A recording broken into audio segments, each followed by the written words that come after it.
नमस्कार, स्वागत है आपका हमारे YouTube channel fact GK and fact पर।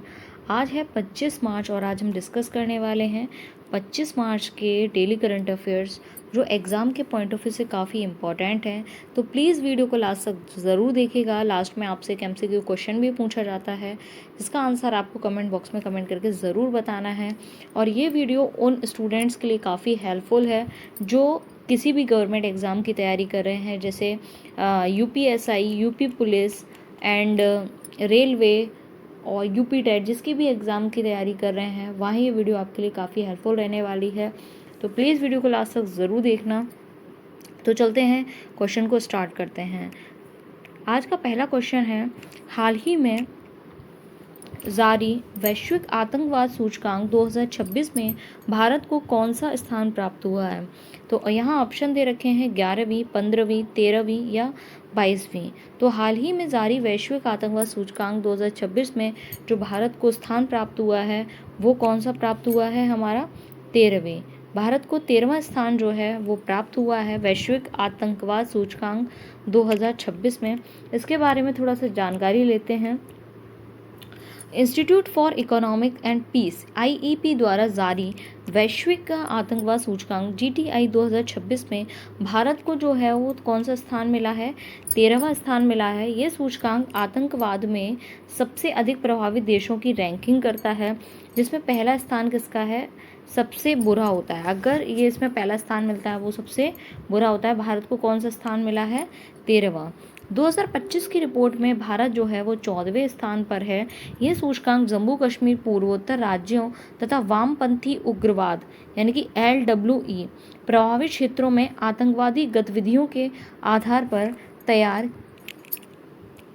तैयार किया जाता है। अब इसके स्ट्रैटेजी के इंस्टीट्यूट फॉर इकोनॉमिक जो है एंड पीस मुख्यालय जो है वो कहाँ पर है? सिडनी, ऑस्ट्रेलिया में है। सबसे अधिक प्रभावित जो देश है वो बुर्किना फासो, इजराइल, माली, पाकिस्तान है।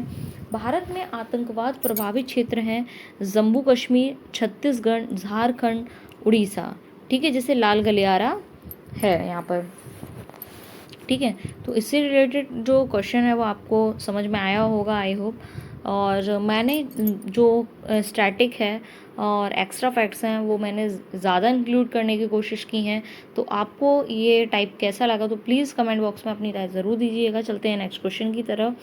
हाल ही में खबरों में रहा प्रारंभ 2026 किससे संबंधित है? क्या प्रारंभ 2026 है वो किससे संबंधित है? ऑप्शन दे रखे हैं, किससे संबंधित एक समावेशी पहल है।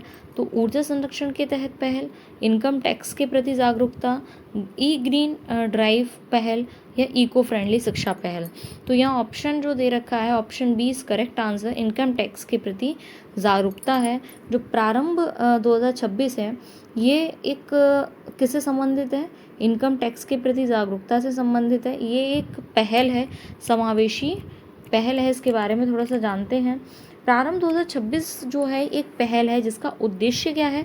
युवाओं, स्टार्टअप्स और नागरिकों में कर जागरूकता यानी कि टैक्स अवेयरनेस को बढ़ावा देना है। इससे क्या होगा? इससे आयकर विभाग जो है या नीति आयोग जैसी संस्थाओं द्वारा ये जो आयोजित किया जाता है, ये कार्यक्रम स्वच्छ, पारदर्शी और समावेशी कर प्रणाली है की दिशा में एक महत्वपूर्ण कदम है। इसके तहत करदाताओं को स्वैच्छिक कर अनुपालन के लिए प्रेरित किया जाता है। आयकर विभाग जो है केंद्रीय प्रत्यक्ष कर बोर्ड के अधीन कार्य करता है।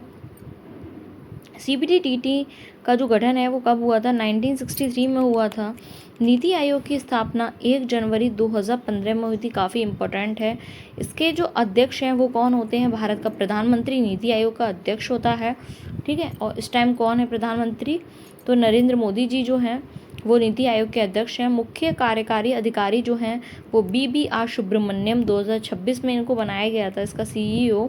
ठीक है, प्रधानमंत्री उज्ज्वला जो योजना है PMUY LPG कनेक्शन से संबंधित है, परंतु प्रारंभ कर जागरूकता से जुड़ा है।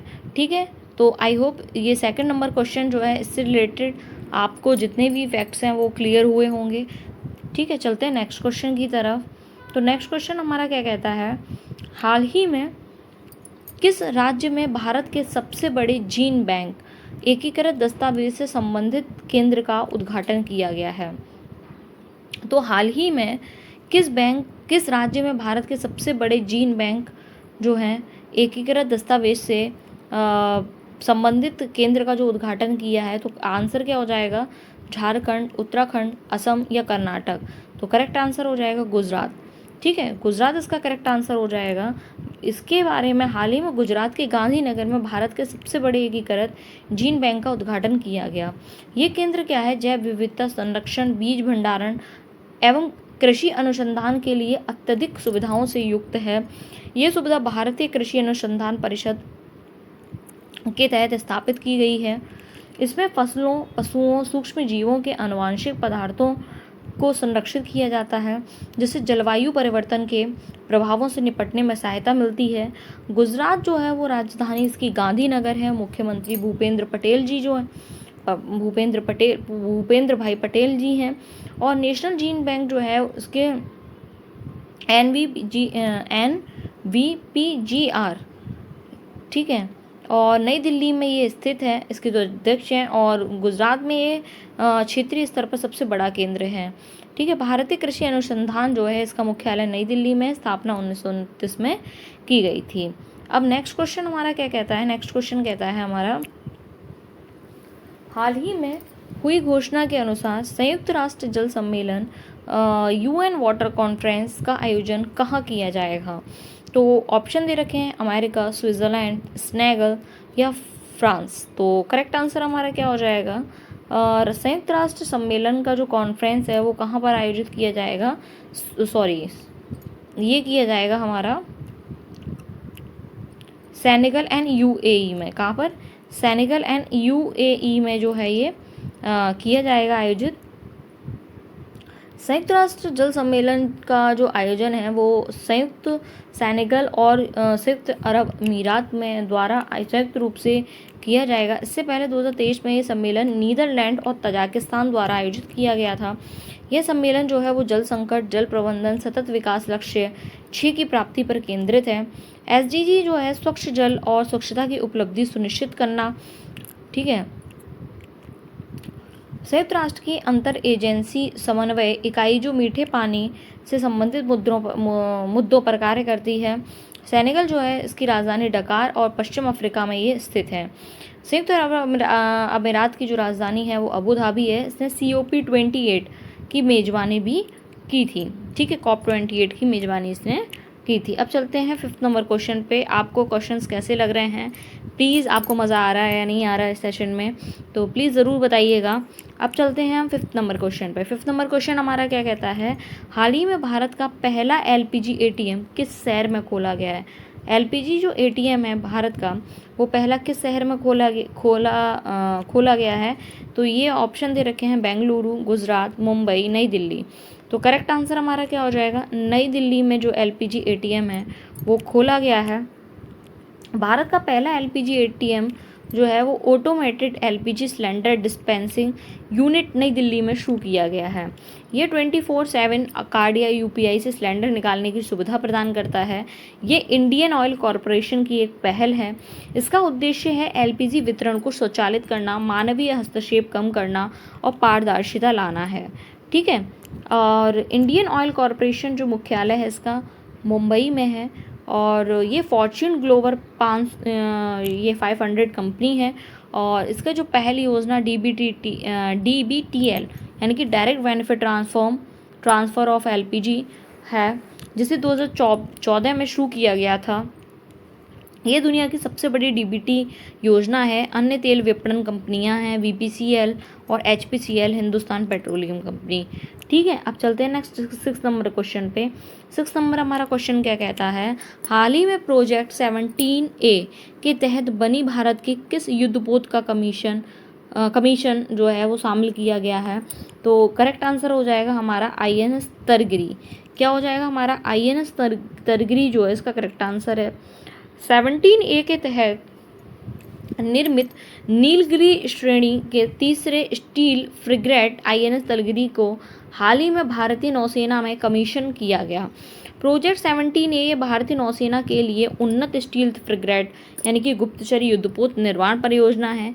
इस परियोजना के अंतर्गत मझगांव डॉक शिप बिल्डर्स और गार्डन रिच शिप बिल्डर्स द्वारा जहाज़ों का निर्माण किया जाता है। ठीक है, अब इसके बारे में थोड़ा सा हम स्टैटिक जानते हैं। आईएनएस तलगिरी ये नाम तारागिरी पहाड़ी यानी कि महाराष्ट्र के नाम पर रखा गया है। ये पहला आईएनएस तलगिरी 1976 में शामिल किया गया था। प्रोजेक्ट 17 जो है शिवालिक श्रेणी, इस परियोजना का उत्तराधिकारी प्रोजेक्ट 17A है। भारतीय नौसेना प्रमुख जो है एडमिरल दिनेश के त्रिपाठी जी हैं। ठीक है, तो इससे रिलेटेड आपको इन्फॉर्मेशन क्लियर हुई। ठीक है, चलते हैं 7 नंबर क्वेश्चन पे। 7 नंबर क्वेश्चन कल मैंने आपको ये कराया था, तो ये मैं आपको आज नहीं कराने वाली हूँ। सरोल महोत्सव जो मनाया जाता है, कहाँ मनाया जाता है, ये 4 ऑप्शन दे रखे हैं। इसका आंसर आप कमेंट बॉक्स में कमेंट करके ज़रूर बताएंगे। ठीक है, क्योंकि ये क्वेश्चन जो है मैंने कल करवाया था और काफ़ी इंपॉर्टेंट क्वेश्चन है। ये क्वेश्चन जो है वो हमको देखने को मिलते हैं एग्ज़ाम्स में, तो प्लीज़ इसका आंसर कमेंट बॉक्स में कमेंट करके ज़रूर बताइएगा। चलते हैं नेक्स्ट क्वेश्चन पर। हाल ही में प्रोजेक्ट नीलगिरी जो चर्चा में रहा, प्रोजेक्ट नीलगिरी है, वो किस राज्य द्वारा शुरू किया गया एक संरक्षण पहल है? ऑप्शन दे रखे हैं राजस्थान, महाराष्ट्र, तेलंगाना या तमिलनाडु। तो उसका करेक्ट आंसर हमारा क्या हो जाएगा? जो तमिलनाडु जो है, प्रोजेक्ट नीलगिरी जो है ये शुरू किया है किसने? तमिलनाडु ने। अब इसके बारे में, प्रोजेक्ट नीलगिरी जो है वो तमिलनाडु सरकार द्वारा शुरू किया गया। नीलगिरी जैवमंडल रिजर्व यानी कि नीलगिरी बायोस्फीयर रिजर्व में जैव विविधता संरक्षण, वन्यजीव संरक्षण और पारिस्थितिकी तंत्र के पुनरुद्धार के लिए शुरू की गई एक महत्वपूर्ण पहल है। यह परियोजना हाथियों के गलियारों की सुरक्षा, जल स्रोतों के पुनर्भरण तथा स्थानीय समुदायों की भागीदारी पर केंद्रित है। नीलगिरी जैवमंडल जो है वो रिजर्व भारत का सबसे पहला जैवमंडल रिजर्व है। नीलगिरी जैवमंडल रिजर्व की जो स्थापना है वो 1986 में हुई थी। ये तमिलनाडु, केरल और कर्नाटक 3 राज्यों में फैला हुआ है। यूनेस्को मान्यता इसे 2000 में यूनेस्को द्वारा वैश्व जैवमंडल रिजर्व यानी नेटवर्क यानी कि world network of biosphere reserve में शामिल किया गया था। तमिलनाडु जो है, तमिलनाडु के जो मुख्यमंत्री हैं इसके बारे में कमेंट बॉक्स में बताएंगे, क्योंकि इससे रिलेटेड मैंने एक वीडियो बनाई थी अपने चैनल पर। ठीक है, इसका जो राज्य पशु है वो नीलगिरी तहर है। ठीक है, अब चलते हैं नेक्स्ट नंबर क्वेश्चन पे। ये क्वेश्चन मैंने कल कराया था, लेकिन इसका आंसर मैं आपको बता देती हूँ। विश्व टीबी दिवस कब मनाया जाता है? तो ये 24 मार्च को हर साल मनाया जाता है। ठीक है, विश्व टीबी दिवस जो है वो प्रत्येक वर्ष 24 मार्च को मनाया जाता है। ये दिन 1882 में रॉबर्ट कोच द्वारा TB, tuberculosis, bacterium, mycobacterium tuberculosis की खोज की याद में मनाया जाता है। 2026 की जो थीम है, कल मैंने आपको उसमें थीम इंक्लूड नहीं करवाई थी, इसलिए क्वेश्चन मैंने फिर से इंक्लूड करा है। Yes we can end TB and invest to end TB save lives. काफ़ी इंपॉर्टेंट रहती हैं जितनी भी ये थीम्स जो होती हैं।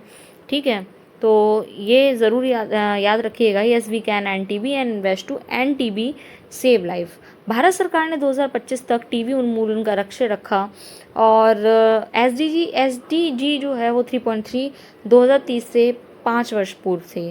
राष्ट्रीय टीबी उन्मूलन जो है पूर्व नाम जो उसका राष्ट्रीय क्षय रोग नियंत्रण कार्यक्रम है, इसे 1997 में शुरू किया गया था। प्रधानमंत्री टीबी मुक्त भारत अभियान 2023 में शुरू किया गया है और डॉक्टर जर्मन वैज्ञानिक जिन्हें नोबेल पुरस्कार 1905 में मिला था। आज का लास्ट एंड इम्पॉर्टेंट क्वेश्चन है, नेशनल डेंटल कमीशन एनडीसी का पहला चेयरमैन किसे बनाया गया है? नेशनल डेंटल कमीशन जो है एनडीसी का पहला जो चेयरमैन बनाया गया है वो किसे बनाया गया है? ऑप्शन दे रखे हैं हमको, doctor Sanjay Tiwari, Arindam Modak, doctor Saraswati Gupta, doctor Devi Dayal Sharma. तो करेक्ट आंसर हमारा हो जाएगा, जैसा कि आपको दिख रहा है, डॉक्टर देवी दयाल शर्मा जो है उनको एनडीसी का पहला चेयरमैन बनाया गया है।